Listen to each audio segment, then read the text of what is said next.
ఇప్పుడు నవమి అంటే అందరికీ ముందుగా గుర్తొచ్చేది పానకం. సో మనం ఒక్కసారి పానకం మీ చేతుల మీద, మీ ఇద్దరు చేతుల పానకం చెయ్యాలి.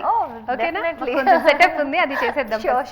సో రామనవమి అనగానే మనకి భజనలు, కీర్తనలు, పొద్దున లేచి వెళ్ళడం, తలంటి స్నానం చేయడం, దేవుణ్ణి చాలా చక్కగా అన్ని కోరికలు కోరేసుకోవడం, అలాగే చదువు పందిళ్ళు మనం చూస్తూ ఉంటాం, ఆ లైన్లు, క్యూ లైన్లు. సో మీకు తెలిసినప్పటి నుంచి రామనవమిని ఎలా సెలబ్రేట్ చేసుకునేవాళ్ళు?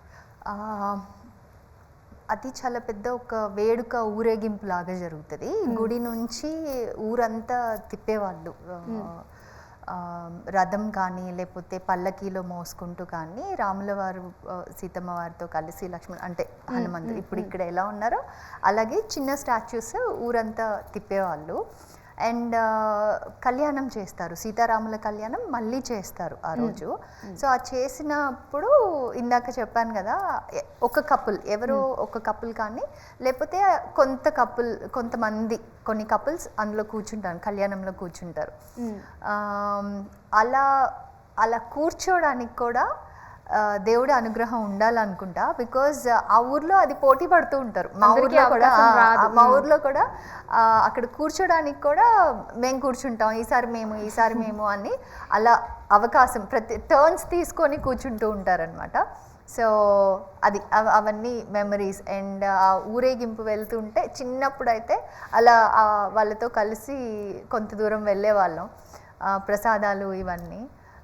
ఇప్పుడైతే జస్ట్ గుడికి వెళ్ళి దండం పెట్టుకోవడం, ఇంట్లో పూజ చేసుకోవడం. కళ్యాణం ఇంకా అసలు అనుకోలేదు, మేబీ ప్లాన్ చేయాలి ఇక మీదట. ఈ సంఘటన తర్వాత నెక్స్ట్ ఇయర్ అయినా మీరు కూర్చుంటారేమో అని నేను అనుకుంటున్నాను. Definitely, hopefully. ఓకే శివాజీ గారు, ఇప్పుడు ఊర్లో రామనవమి అంటే ఆ వైబ్ వేరు. సో సిటీస్కి వచ్చేసరికి సిటీ లైఫ్ అంతా మారిపోయింది. సో మీకు ఏమన్నా ఆ చేంజెస్ మీరు అలా చెప్పగలరు? సిటీలో రామనవమికి పల్లెటూరులో జరిగేదానికి మీకు పల్లెటూరు టచ్ ఏమైనా ఉందా? లేదు, పల్లెటూరు టచ్ లేదు, అసలు లేదు. బట్ సిటీస్లోనే మేము పుట్టి పెరిగిన చెన్నై. అక్కడ మనకి ఆ టైంలో సెల్ ఫోన్స్, ఈ డిజిటల్ వరల్డ్ అనేది లేదు అప్పుడు.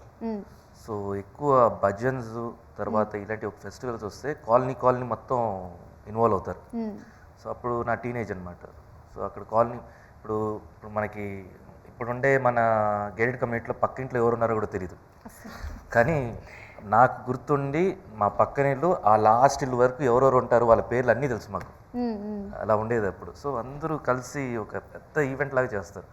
అంటే ఒక ఆల్మోస్ట్ 2-3 days ముందే స్టార్ట్ చేస్తారు.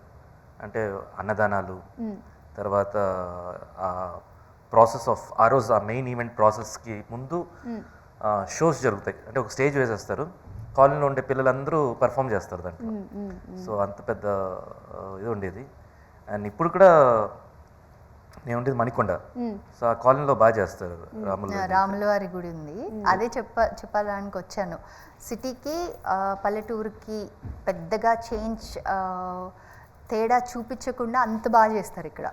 అంటే సిటీస్ లో కూడా ఇలా గ్యాదరింగ్స్ అనేవి చాలా చేస్తున్నారు ఇప్పుడు ఈ మధ్యన. ఒక 4-5 years నుంచి మారింది. అంతకు ముందు మాత్రం అసలు ఉండేది కాదు.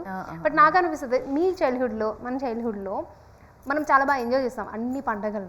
మన పిల్లలు అది మిస్ అవుతున్నారనే ఫీలింగ్ అయితే మనమే నేర్పించాలి, మనమే వాళ్ళని తీసుకెళ్ళాలి. ఇప్పుడు మనం ప్రయారిటీ ఇవ్వడం మానేస్తే పిల్లలకి అది రాదు, తెలీదు. మన పెద్దవాళ్ళు మనకి నేర్పించారు కాబట్టి మనకు వచ్చింది. సో ఇప్పుడు పిల్లలకి మనం నేర్పించాలి. అంటే బేసిక్ ప్రాబ్లం ఎక్కడ వస్తుందంటే, ఇప్పుడు నేను ఇందాక చెప్పినట్టు మన పక్కింటి ఎదురిల్లు, ఆ కాలనీలో మనుషులు అందరూ తెలుసు మనకి.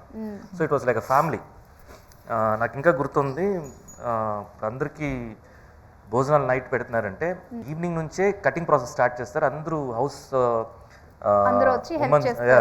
వైఫ్స్ అందరూ కూర్చొని కటింగ్ ప్రోగ్రామ్లో ఉంటారు. దానికి మెయిన్ లీడర్ ఉండి గైడ్ చేస్తుంటారు. ఇలాంతా నాకు గుర్తుంది. ఇప్పుడు ఏంటంటే ఇప్పుడు అక్కడ పంపించాలంటే ఫస్ట్ భయపడతాం, అక్కడ ఎవరో తెలియదు మనకి.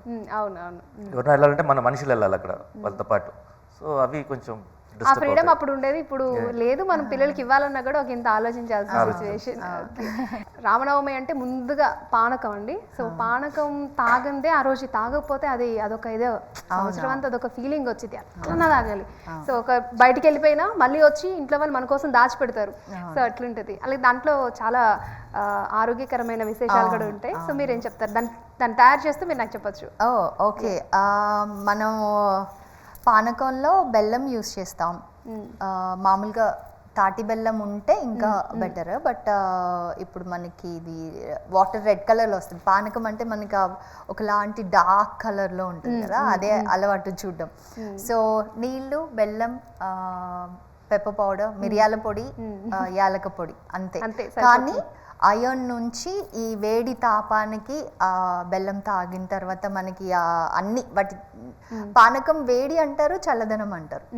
ఎక్స్టర్నల్ వేడికి బాడీని కూల్ చేస్తుంది, లోపల బాడీకి హీట్ ఇస్తుంది. So lot of health benefits.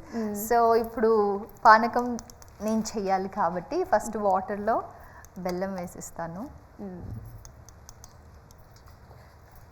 బెల్లంని మెత్తగా ఇలా గ్రేటెడ్గా చేసుకొని వేస్తే తొందరగా కరుగుతుంది.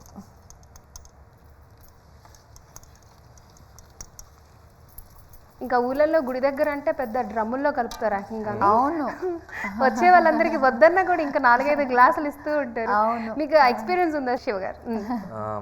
ఇది చెప్పా కదా నా ఎక్స్పీరియన్స్. ఆ చైల్డ్హుడ్ టైంలో అక్కడ అందరూ పిల్లలందరూ ఆడుకుంటుంటాం, పెద్దవాళ్ళందరూ పనిచేస్తుంటారు. అప్పుడు వాళ్ళ పెద్ద పెద్ద అండాలు ఉంటాయి, అండానే అంటారు కదా వాటిని తెలుగులో కూడా